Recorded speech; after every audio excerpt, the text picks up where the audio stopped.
Stanley Mitchell. I was born in 1963. And what years did you live or have you lived in Venice? From '63 until present, except for 4 years I lived in Santa Monica. I grew up, in a village. My grandmother had 10 kids. Everybody was actually in Venice, so my aunties and uncles were just blocks away. Saw them daily. So for the first 4 years, we lived with my grandmother. My mother had me at 18. So a lot of my influence came from extended family, not just my mother. My grandmother, really, I saw her as the head of the family more than I saw my mother. And if I got in trouble, I'd go tell on my mother. I'd go tell my grandmother what my mother did. So, so it was, that was a security blanket. And most of the families we came from the Great Migration. Most of the black people came from the South. And there was a lot of extended families. And what we found out later, my grandparents, my friend grandparents and mothers and fathers, they all knew each other from back south. So, and we didn't know we were a part of history. We just knew, oh, my mother came from the South and your mother did too and your father did. But we didn't know it was this national thing in America, one of the greatest migrations in human history unspurred by war. So, and we were a part of that, and we landed in this little spot they call the Oakwood area, formerly Ghost Town, because we were prohibited from living anywhere else in Venice. So that was the only place we could live because of redlining. Literally, where you see the railroad tracks are, that was the one dividing line. So we were on the other side of the tracks, and we couldn't live west of Abbot Kinney, which was Washington at the time. And the other border was Lincoln and Rose in California. So that's the spot we landed in. Some lived in Santa Monica until they built a freeway, and then some people came to Venice, others spread it out. But the culture that I grew up in, it was black, but it was a ghetto by the ocean. And so Westminster went to school there, and we mingled. It was mostly, I think, it seems like Mexican, but some white kids. So as kids in the beach, we kind of mingled with everyone. But our parents had a very different experience than we did growing up. So they were raising us according, a lot of times, to the way they were raised, which they had no idea how that was going to turn out here. And when I look back, a lot of us had country girls raising hood boys, and they just didn't know how to do it. And then sort of in getting down like that, what was your childhood itself like? Like, did you mix with all the kids in the other parts of Venice? Were you back and forth to the beach? What were things happening? Yeah, I went to the beach, canals. We were told not to go to canals. We did it anyway. They were afraid of white people, what they would do to us if we were caught. And so we mingled, we just didn't tell our parents, because we're like, okay, they wouldn't understand. But as far as for us, for some of us, it was cool. Some actually did listen to the parents and didn't mingle. Playing sports, I played football. And football, a lot of us mingled. Mexican, Asian, white. So some of those kids that you didn't go to elementary school with, you met them on a football team. And then later on in junior high school, hey, you're already buddies, even though they lived in a slightly different neighborhood. So for me, I believe that helped me accept more people. Because you were like, okay, they're white and they're different. At least you were told that from your parents, your step-parents or whatever. They're Mexican, they're different. And as a child, you really don't notice a difference because you're not that different. So you're trying to figure it out, and About time you're figuring out the difference, you're actually acting different because you've been told that. So you get in junior high and you're with your clique and they're with their clique. But for me, once you bond with someone, particularly early on, my best friend in elementary school for first and second grade was a Mexican kid, Carlos, until he moved away. So once you have these early experiences of bonding with people, you can't look at them differently just because you're older now. So that helped me. But you definitely felt like things are different from you at an early age. I think the first thing I knew, I was a boy, and the second thing I knew, I was a black boy specifically, and that was different than any other boy. And so that awareness was early on. The first time I was called nigger, it was me and other kids, and it was by cops. I was 7 years old, and they were around the same age, and we were in the alley. They said, "You little niggers, get out the alley." And then I remember all my experiences from cops, even early on, were kind of negative. And so early on, as a child, from not only the adults, but from personal, like, hey, these dudes aren't here for me. They're here to get me, if anything. So early on, I felt, there was no gunplay. It was kind of innocent, and, we weren't hearing people getting killed. But it was a lot of violence.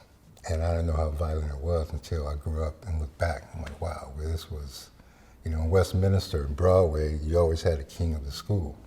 And that's whoever was the best fighter. And so that kind of mentality was part of the psychology of us growing up. Like when you mentioned the kind of race wars that took place in the early 90s, late 80s, early 90s, do you think that part of the cultural shift of what became the gentrification era, or what do you think was kind of the cause of that after all those years? Reagan, when he was governor, he was in office, he didn't want the government apartments to come here. So they had plans, it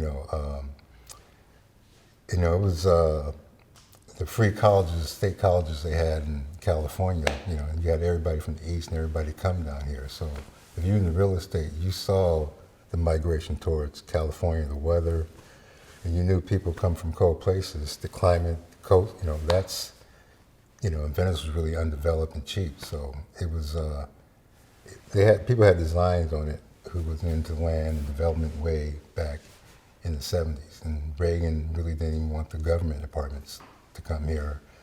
Mr. Castile, he was into real estate. He was my football coach when I played Pop Warner. He fought with Reagan to get those government apartments here, which were projects. And unlike other projects, they didn't want them clumped together. They didn't want them to look all clumped together. That's why they were spaced apart like that.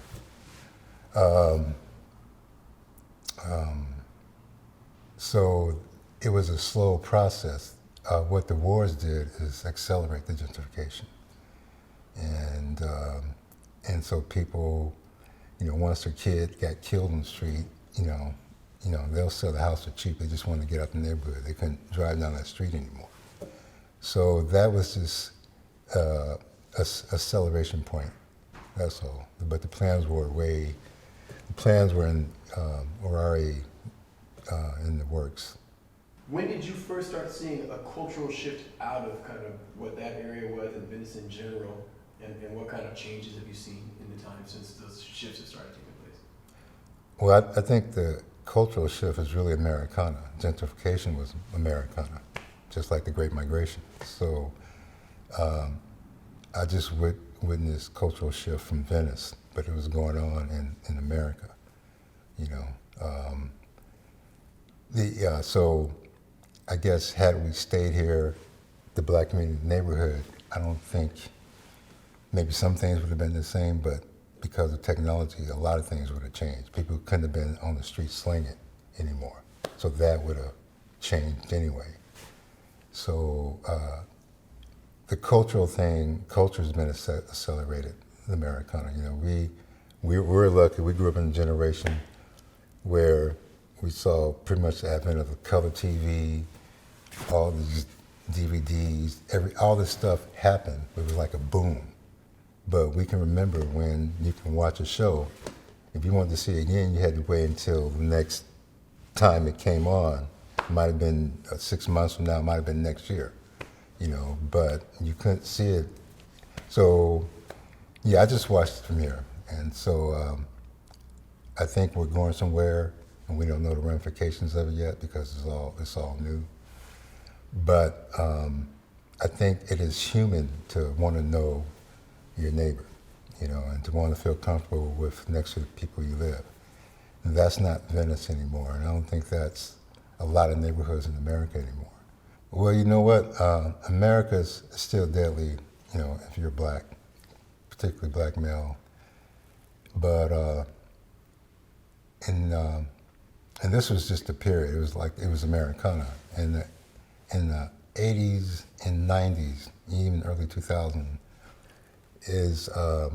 my own neighborhood was deadly for me, just to be here. And a lot of times, you were taking a stand here. I could have moved during the war that lasted for 9 months between the blacks and Latinos, and it was rare because it was Venice blacks and Venice Latinos who actually were killing each other. But so stand here is like, okay, you're actually risking your life to stay here. But to me, it's like people want me to leave, so I can't leave. I almost felt like a soldier just for making a stance by not leaving. I think in all communities, there's a few natural diplomats who are just gonna, venture out and explore, and like, hey, people are people, and there's cool people in my community and messed up people just like your community. They kind of know that. And once you meet a cool person from that community, you know that whole community's not, there's cool people in that community.